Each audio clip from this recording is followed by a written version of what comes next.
Setelah raja kemasukan roh 8 kaki, dukun buta kini tidak bisa mengendalikannya.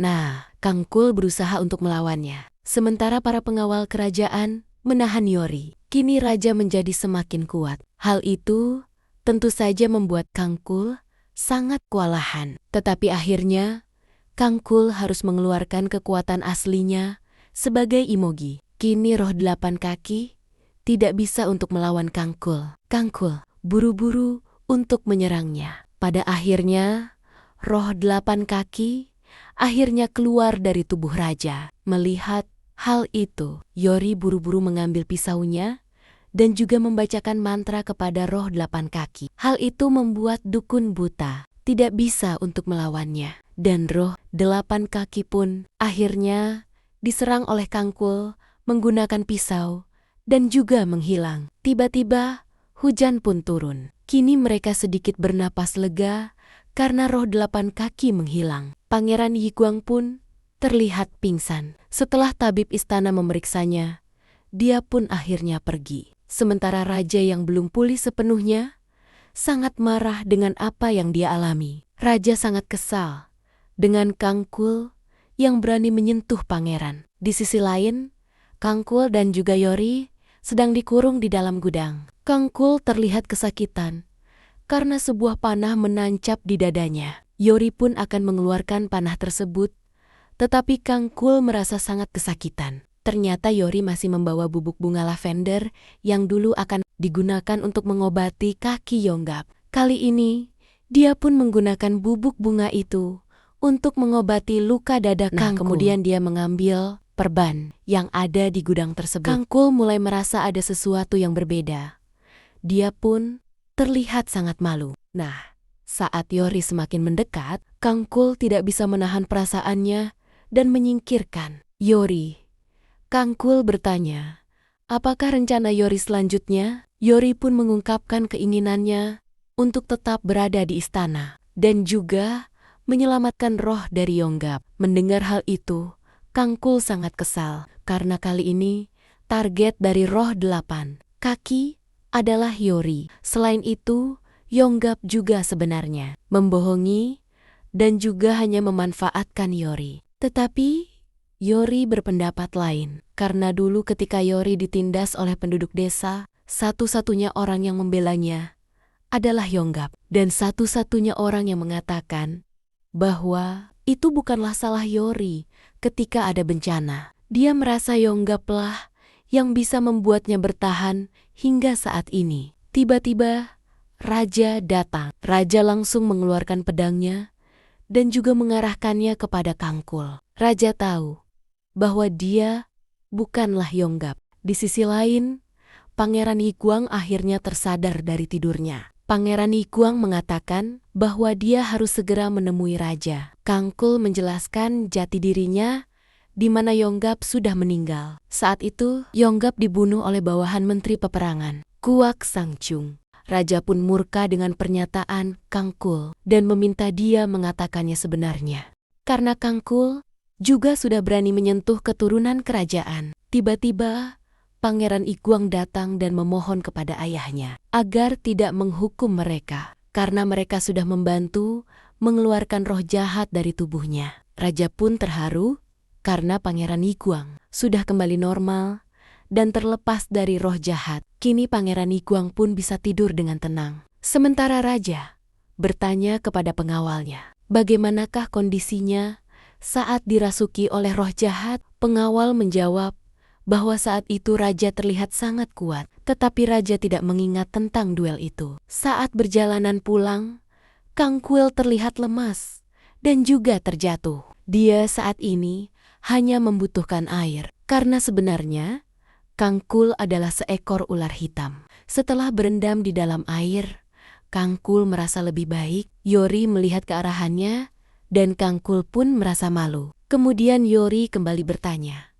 apakah Kangkul benar-benar tidak membunuh Yonggap? Dengan ketus Kangkul hanya meninggalkan Yori. Kini Yori bersedia untuk menyerahkan tubuhnya kepada Kangkul dan juga melayaninya. Karena Yori membutuhkan bantuan Kangkul untuk mengalahkan roh 8 kaki. Tentu saja hal itu untuk menyelamatkan roh Yonggap. Kangkul kesal mendengar semua pernyataan Yori, dan dia pun kemudian pergi. Keesokan harinya, aktivitas Pangeran Jiguang juga terlihat normal. Dia sedang belajar bersama ayahnya. Pangeran Jiguang juga terlihat sangat cerdas saat menjawab beberapa pertanyaan. Sementara itu, Ibu Suri datang untuk menemui Pangeran Jiguang yang ternyata sudah sembuh. Dia kaget melihat kondisinya yang saat ini. Ibu Suri pun meminta Pangeran Jiguang untuk mendekat kepadanya. Saat Pangeran Jiguang memeluk Ibu Suri, Ibu Suri ternyata tidak lagi mencium bau busuk di badan Pangeran Jiguang, dan bau itu benar-benar menghilang. Ibu Suri murka dan mendatangi dukun buta. Dia bertanya, apa yang sedang terjadi? Dukun buta tidak tahu, tetapi ada seseorang yang mengganggu mantranya, hingga menyebabkan roh 8 kaki mengalami cedera dalam. Ratu sedikit heran, karena raja sudah mengeluarkan peraturan untuk tidak lagi melakukan ritual pembersihan. Di saat dukun buta akan memanggil roh itu lagi, Ratu melarangnya. Dia tidak ingin untuk menghadapinya. Ratu kemudian membawakan kaos kaki milik Yang In. Dia justru memberi perintah untuk mengusir semua roh. Dukun buta akhirnya pergi ke sebuah gua untuk melakukan ritual. Tetapi dia kesal dan melempar kaos kaki milik Yang In. Tiba-tiba kaos kaki tersebut terbakar dan dukun buta ketakutan. Keesokan harinya, Kangkul terlihat bermalas-malasan. Dia kesal karena Yori membangunkannya dengan kaki. Tiba-tiba Yori memberikan permen kepada Kangkul yang membuatnya sangat senang dan juga gembira. Yori berjanji akan memberikan permen itu setiap hari, tetapi Kangkul harus bersedia menjadi roh pelindungnya.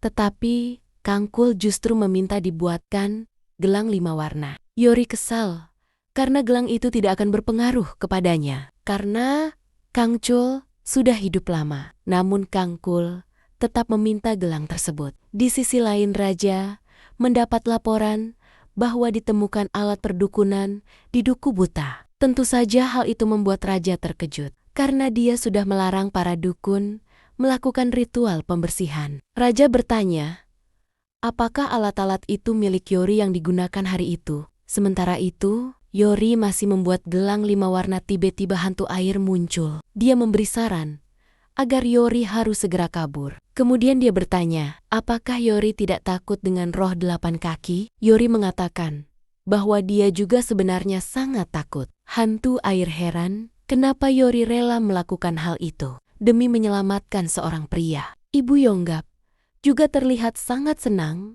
karena Yori membuatkan kacamata untuknya saat ibunya akan pergi. Kangkul mendengarnya dan meminta dia untuk membuatkan makanan. Melihat kelakuan Kangkul, Yori sangat kesal karena memperlakukan ibunya seperti pelayan. Dia pun memukul Kangkul hingga Kangkul kesakitan. Yori melihat sepatu Kangkul juga terlihat sangat kotor. Tiba-tiba pengawal kerajaan datang dan membawa mereka pergi. Raja menuduh bahwa Yori lah yang melakukan praktek ritual perdukunan di Gunung Bugak. Raja berterima kasih atas jasa Yori, tetapi dia juga harus menerima hukuman. Selain itu, Raja juga mencabut gelar dari Yonggap. Dia mengusir mereka berdua untuk keluar dari ibu kota. Yori menegaskan bahwa alat perdukunan itu bukan miliknya. Dia memperingatkan bahwa roh 8 kaki juga akan segera kembali. Kini Yori dan juga Kangcul akhirnya dibawa untuk keluar ibu kota. Mereka dibekali beberapa uang koin. Yori pun berpesan kepada pengawal untuk menyampaikannya kepada raja, agar raja selalu membawa kacamata pelindungnya untuk terhindar dari roh 8 kaki. Setelah para pengawal pergi, Yori mulai penasaran siapakah orang yang melakukan praktek perdukunan tersebut. Ternyata itu semua adalah ulah dari Kangkul. Kini Kangkul pun menyarankan agar mereka pergi ke kota lain. Tetapi Yori mempunyai rencana lain untuk menemui Biksu Gasop dan mengambil alat perdukunan neneknya. Dia juga harus mencari tahu dari manakah raja mendapatkan batu pelindung tersebut. Di sisi lain, Ibu Suri mengunjungi putranya, yaitu Pangeran Yang In, yang terlihat ketakutan. Itu semua berawal ketika Pangeran Yongin melihat arwah dari Dayang yang sudah meninggal. Ibu Suri pun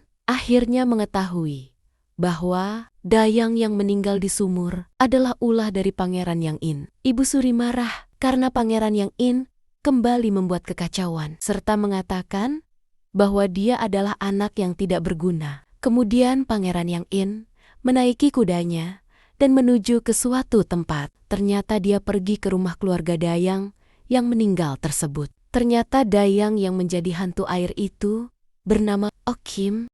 Pangeran Yongin sangat kesal dengan keluarganya, hingga memukulnya berkali-kali. Di lain sisi, Yori sedang menuju ke tempat Biksu Gasop. Tiba-tiba, Kangkul menghilang. Yori merasakan ada sesuatu yang aneh. Dia pun buru-buru berlari.